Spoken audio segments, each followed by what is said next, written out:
که یو کس په خوب کې دا وګوري چې یاره زه خاورې سره لوبې کوم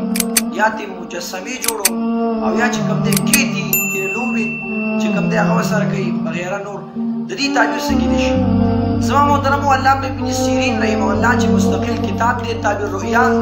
هغې کې دغه تعبیر چې کوم دی دی ذکر کړی دی که چېرته یو ملګری داسې وي چې خاورې سره خاورې وکتله خوب کې نو دله به چې کوم دی خیر او دولت الله ورنصیب کوي او که چېرته دا وګوري چې یاره زه د خاورې نه مجسمې بوتان جوړوم نو دی چې کوم دی په حرامو مال کې چې کوم دی مبتلا دی او که چېرته دغه ویل چې یاره ما باندې خلک نور داسې خاورې وکتلې چې هغه ته به نقصان راغورځوي او نور مصیبت وي نو دلیل دی په دې باندې او تعبیر دغه دی چې ده ته به نقصان او غم وررسي نو دا یو عام خوب ته سره ما شریک